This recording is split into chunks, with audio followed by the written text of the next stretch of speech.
안녕하세요. 투더리군TV입니다. 여러분 혹시 마트에서 화이트 와인 한 병 집어들고 브랜드 이름은 기억도 안 나는데 맛은 확실히 기억나는 경험 있으시죠? 잔에 따르면 골드빛이 도는 노란 액체가 찰랑거리고 시원하게 마시면 자몽향과 열대 과일향이 확 올라오고 어떤 회사 제품이든 실패한 적이 없는 그 와인 말이에요. 그 정체는 바로 뉴질랜드 소비뇽 블랑입니다. 그런데 신기하게도 뉴질랜드 와인 하면 이 한 품종만 떠오르고 다른 품종이나 레드 와인은 좀처럼 기억이 안 나요. 오늘은 이 신기한 현상의 비밀을 파헤쳐 보려고 합니다. 사실 뉴질랜드는 불과 50년 전까지만 해도 와인과는 거리가 먼 나라였어요. 남섬의 말버러 지역은 넓은 들판에 양떼가 풀을 뜯고 보리와 사료 작물을 재배하던 평범한 농촌이었죠. 1973년 몬타나 와인즈라는 회사가 이 들판에 처음으로 상업용 포도나무를 심으면서 말버러의 운명이 바뀌기 시작했어요. 당시 사람들은 이 서늘한 남섬 땅에서 제대로 된 와인이 나올 거라고 믿지 않았답니다. 뉴질랜드 최초의 상업용 소비뇽 블랑은 사실 말버러가 아니라 오클랜드에서 나왔어요.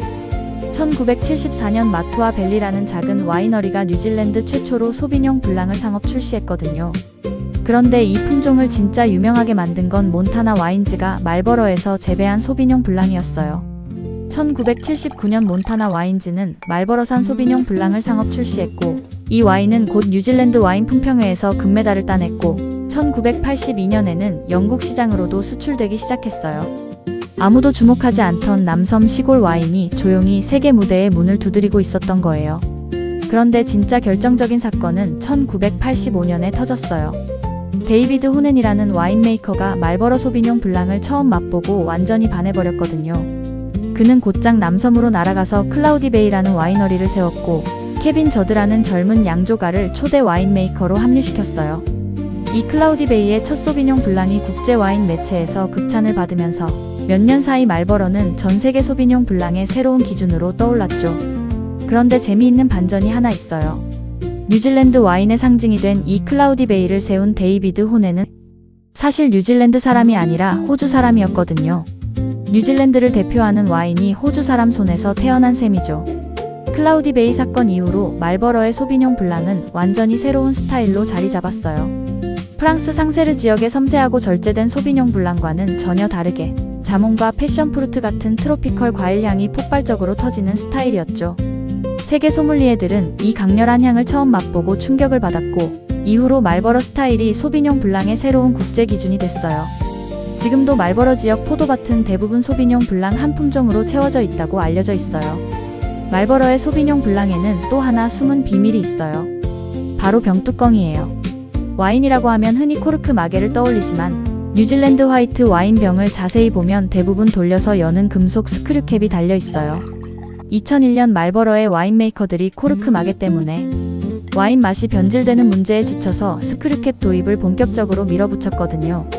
사실 스크류캡을 처음 시도한 건 호주 클레어밸리 와인메이커들이었지만 뒤이어 뉴질랜드가 국가 차원에서 가장 빠르고 넓게 받아들이면서 지금은 자국 와인의 대부분을 스크류캡으로 봉인하는 나라가 됐어요.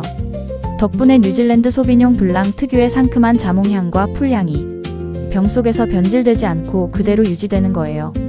우리가 마트에서 사온 병을 따는 순간 늘 신선한 향을 맡을 수 있는 이유도 바로 이 작은 금속 뚜껑 덕분인 셈이죠. 그러니까 브랜드가 뭐든 실패가 없다는 그 느낌은 착각이 아니었어요. 말버러의 서늘한 기후와 자갈 섞인 토양이 어느 와이너리가 만들든 비슷하게 훌륭한 결과물을 만들어내는데 큰 몫을 하는 거예요. 물론 생산자나 빈티지에 따라 편차는 있지만 산지 자체가 만들어내는 평균적인 품질이 워낙 안정적이라는 평가가 많아요. 그래서 우리는 브랜드 이름은 잊어도 그 노란빛 도는 화이트 와인의 맛만큼은 선명하게 기억하는 거예요. 그런데 뉴질랜드에는 이렇게 대중에게 거의 알려지지 않은 놀라운 레드 와인이 하나 더 있어요. 바로 남섬 센트럴 오타고 지역의 피노누아입니다.